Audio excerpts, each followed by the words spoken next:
تو جب انہوں نے بھائیوں نے جو ہے وہ ان کے سامنے حضرت یعقوب علیہ السلام کے سامنے انہوں نے وعدہ کیا اور کہا کہ پکا ان سے وعدہ کر کے کہا کہ نہیں نہیں ہم پوری ذمہ داری لیتے ہیں اور ہم واپس لے کر آئیں گے. تو حضرت یعقوب علیہ السلام نے پھر ان سے کہا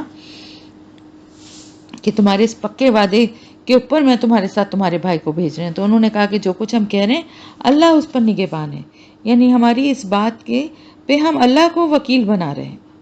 اتنی بڑی انہوں نے قسم کھا کے اتنا بڑا وعدہ کیا اپنے باپ سے کہ ہم اس کو حفاظت سے واپس آپ کے پاس لے کر آئیں گے. اس بات کے لیے اللہ کو ہم گواہ بنا رہے ہیں، اللہ کو وکیل بنا رہے ہیں. وقالا، اور اس نے کہا، یا بنیا، اے میرے بیٹوں، لا تدخلو، نہ تم داخل ہونا، من باب واحد، ایک دروازے سے، وادخلو، اور داخل ہونا، من ابواب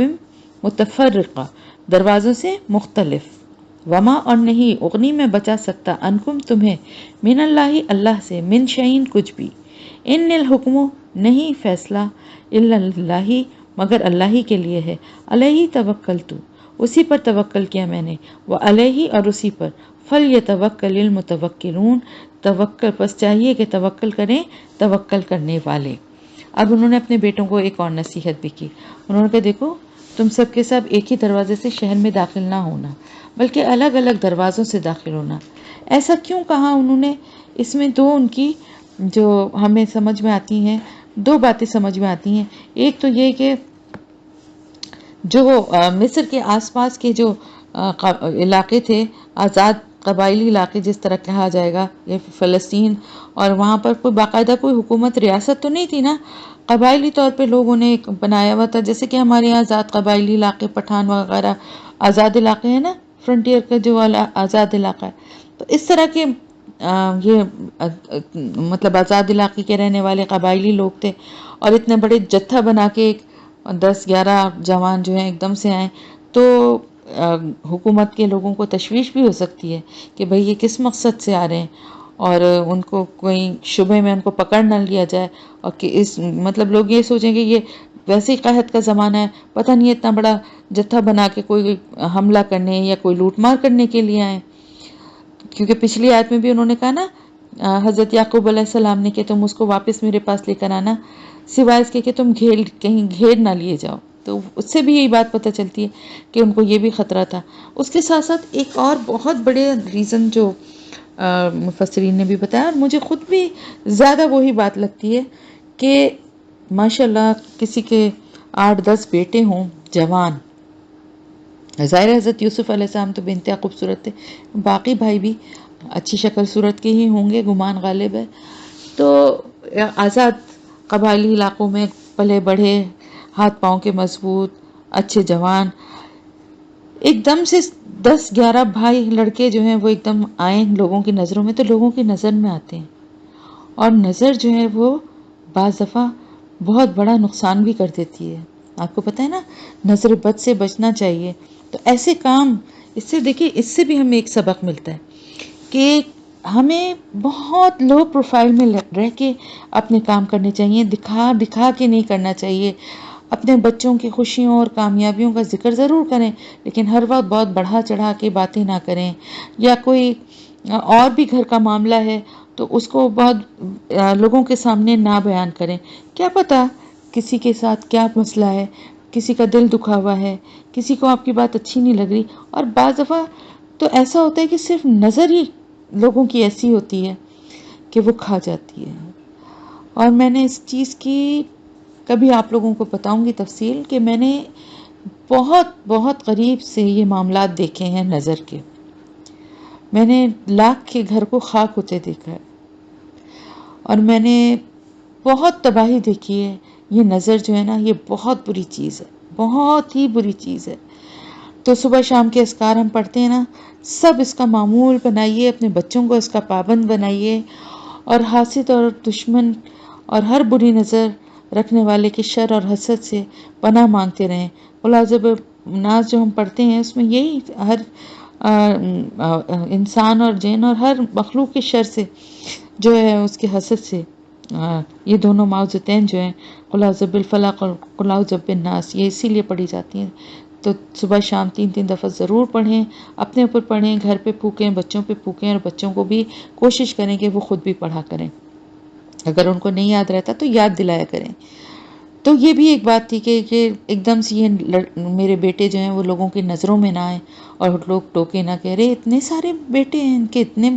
جوان خوبصورت یہ لڑکے، ان کے ایک ساتھ یہ سب بھائی ہیں، تو کہیں یہ ٹوک نہ لگ جائے۔ تو انہوں نے یہ بات کہی کہ آپ جو ہیں تم لوگ جو ہو وہ ایک دروازے سے نہ جانا، الگ الگ دروازوں سے جانا، تاکہ کسی کو پتہ نہ چلے کہ یہ سب ایک ساتھ ہیں، اور اس طرح سے کسی کی نظروں میں نہ آئے۔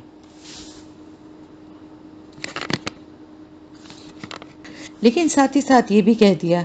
کہ وما اغنی عنکم من اللہ من شیء، میں تم کو بچا نہیں سکتا اللہ کے فیصلے سے کچھ بھی۔ یعنی دیکھیں، سب کچھ احتیاط کرنے کے باوجود، سب کچھ پڑھنے کے باوجود بھی بعض دفعہ نظر بد کا بھی انسان شکار ہو جاتا ہے، اور بعض دفعہ کسی اور بری چال کا بھی انسان شکار ہو جاتا ہے۔ تو یہ بات ذہن میں رکھنا چاہیے کہ اللہ تعالیٰ اگر نہ چاہے تو کوئی نقصان نہیں پہنچا سکتا، اور اللہ تعالیٰ اگر نہ چاہے تو کوئی نظر نہیں لگ سکتی۔ اس کا یہ مطلب نہیں ہے کہ اگر کسی کو لگ رہی ہے یا کسی کا نقصان ہو رہا ہے تو وہ اللہ چاہ رہا ہے۔ اللہ نے دنیا بنائی ہے نا، اس کی اپنی حکمت اور اپنے فیصلے ہیں۔ بعض دفعہ کسی تکلیف کے ذریعے بہت کچھ وہ اپنے بندوں کو نوازنا چاہتا ہے، بعض دفعہ کسی پریشانی۔ اور دیکھیں نا، حضرت یوسف علیہ السلام کو ان کے بھائیوں نے حسد میں کنویں میں پھینکا تھا، لیکن حضرت یوسف علیہ السلام کے لیے کتنا اچھا ہو گیا۔ تو کہنے کا مقصد صرف یہ ہے، احتیاط کریں، اللہ کے کلام سے مدد لیں، اور اس کے بعد بھی یہ بات یاد رکھیں، اپنے ذہن میں رکھیں، جو کہ حضرت یعقوب علیہ السلام نے کہا کہ اور میں تم کو بچا نہیں سکتا اللہ کے فیصلے سے کچھ بھی، یعنی میں اللہ کے کسی فیصلے کو تم لوگوں سے ٹال نہیں سکتا۔ اگر اللہ کی مشیت میں ہے کہ تم لوگوں کو کوئی نقصان پہنچے گا تو میں اس کو روک نہیں سکتا۔ یہ تو صرف ایک انسان کی کوشش ہے نا، وہ انسان اپنے لیول تک کوشش کرے، احتیاط کرے، دعائیں پڑھے، اپنے اوپر پھونکے، اپنے گھر پہ بچوں پہ پھونکے، جو احتیاطی تدابیر کر سکتا ہے وہ کرے۔ لیکن اگر اللہ کی مشیت ہے کہ کچھ ہونا ہے تو پھر وہ ہوتا ہے، پھر اس پہ کو اللہ کا فیصلہ سمجھ کے اس پہ راضی ہو، اور پھر اللہ سے ہی مدد مانگے جو اس پریشانی یا مشکل سے نکال سکتا ہے۔ تو حضرت یعقوب علیہ السلام نے یہ کہا اپنے بیٹوں سے ان کو بھیجتے ہوئے کہ میں بھی اللہ پر ہی توکل کرتا ہوں، اور تمہیں چاہیے کہ تم بھی، ہر توکل کرنے والے کو چاہیے کہ وہ اللہ پر ہی توکل کرے، یعنی اپنے طور پہ احتیاط کرے، اپنے طور پہ تمام اسباب اختیار کرے۔ یہ نہیں کہ ہاتھ پہ ہاتھ رکھ کے بیٹھ جائے کہ بھائی وہ تو اگر اللہ کا حکم ہوگا تو ہوگی ہی ایسی بات، اگر اللہ کا حکم ہوا تو مجھے نقصان ہوگا ہی، اگر اللہ کا حکم ہوا تو نظر لگے گی، نہیں ہوگا تو نہیں لگے گی، یہ بات نہیں ہے۔ پھر یہ دعائیں، یہ قرآن، یہ سب چیزیں کس لیے آپ کو بتائی گئی ہیں؟ اس لیے عقل بھی دی گئی ہے، اب اتنا زیادہ لوگوں کی نظروں میں نہ آئیں، معاملات کو چھپا کے رکھیں، اور ساتھ ہی ساتھ قرآن سے، دعاؤں سے مدد لیں۔ اس کے باوجود بھی اگر کچھ ہوتا ہے تو پھر اللہ پہ توکل کر کے معاملے کو چھوڑ دیں اور اسی سے مدد مانگیں۔ وہی اس مشکل سے، جس مشکل میں بھی وہ ڈالتا ہے، نکالنے والا بھی وہی ہے۔ ولما، اور جب دخلوا، وہ داخل ہوئے، من حیثو، جہاں سے امرہم، حکم دیا تھا انہیں، ابوہم، ان کے والد نے، ما کانا، نہ تھا کہ، یغنی، کام آتا، انہم، انہیں، من اللہ، اللہ سے، من شیء، کچھ بھی، الا، مگر، حاجتن، ایک حاجت تھی، فی نفسی، دل میں، یعقوبہ، یعقوب علیہ السلام کے، قضاہا، اس نے پورا کیا اس کو، وَإِنَّهُ، اور بے شک وہ، لذو علم، البتہ علم والا تھا، لما، واسطے اس کے، جو علمناہ، سکھایا تھا ہم نے اسے، ولیکن، اور لیکن، اکثر الناس، اکثر لوگ، لا یعلمون، نہیں وہ علم رکھتے۔ اب آپ یہ دیکھیں کہ یہاں پر کیا مطلب ہوا اس کا مطلب یہ کہ حضرت یعقوب علیہ السلام کے دل میں ایک کھٹک سی تھی، یعنی ان کا دل تھوڑا سا، اللہ تعالیٰ فرما رہے نا کہ ان کو یہ پتا تھا کہ فیصلہ آخر کار وہی ہوتا ہے جو اللہ چاہتا ہے، لیکن انہوں نے اپنے طور پہ پوری احتیاطیں کی۔ سب سے پہلے تو بیٹوں کو منع کیا، پھر ان کو یاد دلایا کہ کس طرح پہلے بھی وہ یہ کام کر چکے ہیں، اور اب اگر وہ لے کے جانا چاہ رہے ہیں اپنے سوتیلے بھائی کو تو اس اللہ کے نام پر ان سے عہد کر کے وعدہ کر کے جائیں کہ اس کی حفاظت کریں گے. اور پھر سچویشن جو وہاں کی جو سیاسی سچویشن تھی اس کو بھی دیکھتے ہوئے اور اپنے بیٹوں کے ایک ساتھ جانے سے لوگوں کی نظر لگنے کی وجہ سے بھی اس سے بھی ان کو بچنے کے لیے تدبیر بتائی کہ الگ الگ دروازوں سے داخل ہونا. لیکن ساتھ ہی ساتھ ان کو یہ بھی معلوم تھا کہ اصل حفاظت اللہ کی حفاظت ہے. بھروسہ انہوں نے اپنی ان تدبیروں پر، اپنے ان مشوروں پر، اپنی ان باتوں پر نہیں کیا بلکہ اللہ ہی کے فضل پہ کیا. اور ہمیں بھی اللہ ہی کے فضل پہ کرنا چاہیے. ہم جو بھی دعائیں پڑھیں، جو بھی اسباب یا تدبیر اختیار کرتے ہیں حاسدوں کی شر سے بچنے کے لیے، مشکلات سے بچنے کے لیے، ہم اس کے بعد بھی یہ بات ذہن میں رکھیں کہ یہ سب کچھ کرنے کے بعد بھی اصل حفاظت جو کرنے والی ذات ہے وہ اللہ تعالیٰ کی ہے. تو ہماری ان تدبیروں سے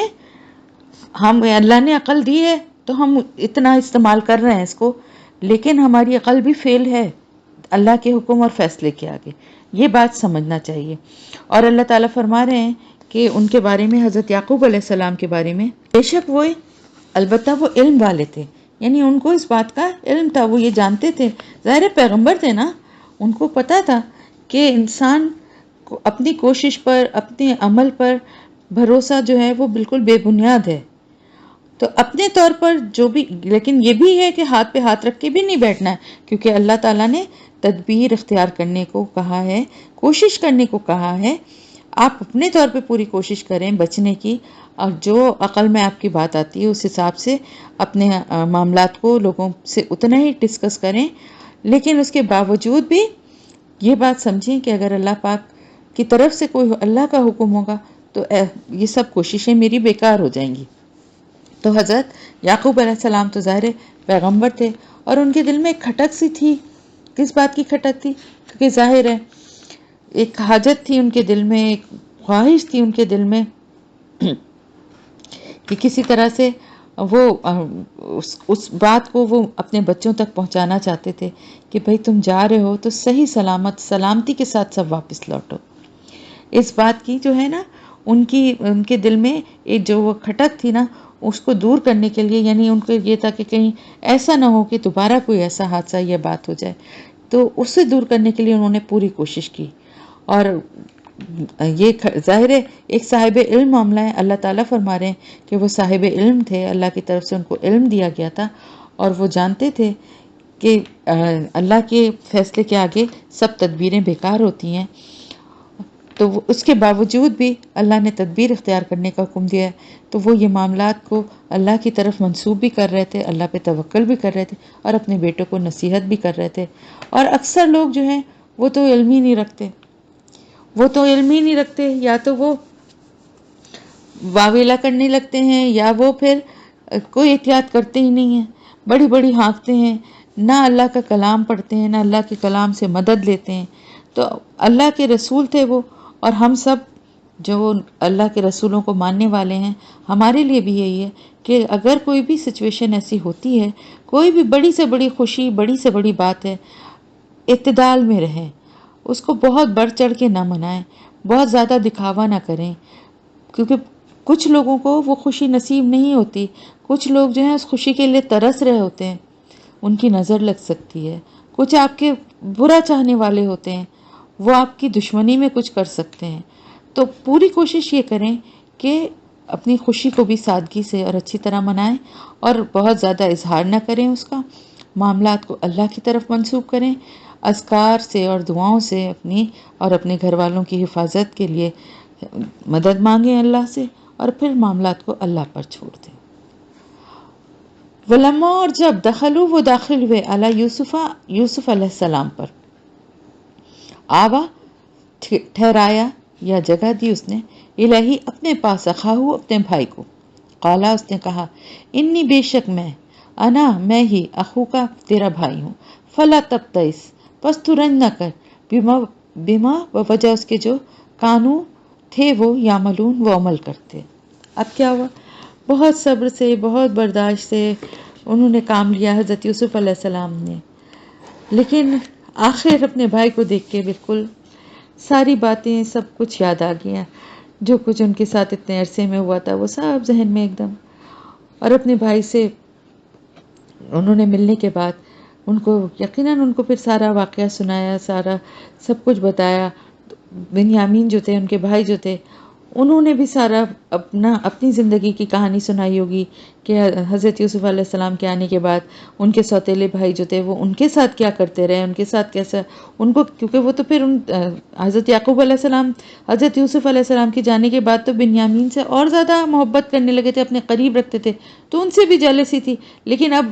حضرت یعقوب علیہ السلام ان بھائیوں پہ ذرا بھی بھروسہ کرنے کو تیار نہیں تھے اور اپنے سے دور ہی نہیں کرتے تھے. لیکن جہاں موقع ملتا تھا ان کو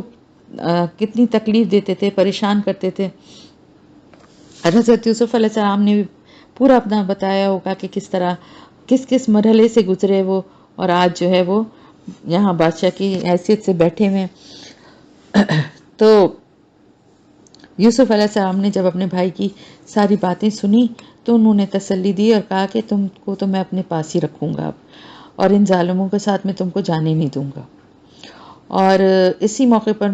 گمان ہے کہ ان لوگوں نے یہ بھی طے کیا ہوگا کہ کس طرح سے بنیامین کو مصر میں روک کے رکھا جائے، کیونکہ ظاہر بھائی تو چھوڑ کے جانے والے نہیں تھے. باپ نے اتنی بڑی قسم اور اتنا سب ان سے عہد لے کے ان کو بھیجا تھا. اور یوسف علیہ السلام یہ نہیں چاہتے تھے کہ ابھی جو ان کی شخصیت پر پردہ ہے وہ اٹھ جائے، اور وہ اپنے آپ کو ظاہر نہیں کرنا چاہتے تھے. ابھی اس میں ایک مصلحت تھی، تو اس لیے وہ یہ معاملات جو تھے ان کو کھولنا نہیں چاہ رہے تھے، اور وہ چاہ رہے تھے اسی طرح سے اسی سچویشن میں کسی طرح میں اپنے بھائی کو روک لوں. فلما، پھر جب جہزہم، اس نے تیار کر کے دیا انہیں، بھی جہازہم، سامان ان کا، جعلا، اس نے رکھ دیا، السقایا، پانی کا پیالہ یا آب خورا، فی رحلی، سامان میں، اخی، اپنے بھائی کے، ثم، پھر، اذنا، پکارا، مؤذن، ایک پکارنے والے نے، ایتھا العیر، اے قافلے والو، انکم، بے شک تم، لسارقون، البتہ چور ہو. اب یہ ڈیسائیڈ کیا تھا حضرت یوسف علیہ السلام نے کہ ظاہر ہے جب پتہ چلا کہ بھائی جو ہے اس کے ساتھ اتنا ان لوگوں کا، بھائیوں کا، باقی بھائیوں کا جو سلوک ہے وہ بہت خراب ہے، اور وہ کیونکہ جیسے حضرت یوسف علیہ السلام کو ستاتے تھے اور ان سے جلتے تھے، حسد کرتے تھے، اسی طرح بنیامین سے بھی کرتے ہیں. تو انہوں نے اپنے چھوٹے بھائی کو تسلی دی، اور یہ مطلب یہ بھی خوشی تھی کہ اللہ نے ان کو ملوا دیا اپنے بھائی سے، اور ویسے بھی دل نہیں چاہ رہا تھا کہ ان کو اپنے سے دور کریں. اور پھر یہ بھی اندازہ تھا کہ بھائی ان کے ساتھ بہت سخت سلوک کر رہے ہیں، خراب سلوک کر رہے ہیں. اور پھر کچھ اور بھی معاملات تھے کہ ظاہر باپ کو بھی اس بہانے باپ سے بھی ملنا تھا، اور آہستہ آہستہ یہ سارے معاملات کو کلیئر بھی کرنا تھا. تو اس کے لیے ایک پلاننگ کی، اور یہ کہ ایک پیالہ جو تھا پانی پینے کا وہ سامان میں جو ہے وہ چھپا دیا گیا. اور یہ حضرت یوسف علیہ السلام ظاہر ہے ابھی بتانا نہیں چاہ رہے تھے اپنے بھائیوں کو، اور بھائی کو اس کے بغیر روک نہیں سکتے تھے. تو یہ جو آیت ہے جس میں یہ بتایا گیا ہے کہ حضرت یوسف علیہ السلام نے جو ہے وہ پیالہ ملازموں کے ذریعے رکھوایا یا خود رکھا، تو یہاں پر اندازہ یہی ہوتا ہے کہ جو وہ ان کے غلام تھے ان کو اس بارے میں کوئی علم نہیں تھا، بلکہ جو سامان تھا ان کا، ظاہر بنیامین تو بھائیوں کے ساتھ ہی رہ رہے تھے نا، تو انہوں نے وہ پیالہ لے جا کر جو ہے اس سامان میں رکھ دیا ہوگا. تو جب قافلے والوں نے جو بادشاہ کے جو غلام تھے، جو انہوں نے جب دیکھا کہ وہ پیالہ غائب ہے، بادشاہ کا پیالہ تھا اور وہ غائب ہے، اور اس کو جب ڈھونڈا اور وہ نہیں ملا، تو انہوں نے پھر یہ مطلب اعلان کرنا شروع کر دیا کہ قافلے والوں میں سے کسی نے جو ہے بادشاہ کا یہ خصوصی، کہا یہ جاتا ہے کہ وہ خصوصی جام تھا یا جس میں پیا جاتا ہے پانی، وہ سونے کا تھا اور بہت قیمتی تھا. تو قافلہ تو چل پڑا تھا، لیکن جب یعنی بنیامین بھی ان کے ساتھی تھے اور وہ سب واپس جا رہے تھے کہ جب وہاں تلاشی ہوئی اور وہ پیالہ نہیں ملا، سونے کا پیالہ نہیں ملا، تو کیونکہ یہ قافلے والے ہی ٹھہرے تھے آ کے، اور تو ان پہ شک گیا اور انہوں نے آواز لگا کے ان کو روک لیا اور کہا کہ تم لوگ تو چور ہو، اور ہمارے یہاں سے کوئی چیز چوری ہوئی ہے اور ہمیں شک ہے کہ وہ تم لوگوں نے چرائی ہے. قالو، انہوں نے کہا،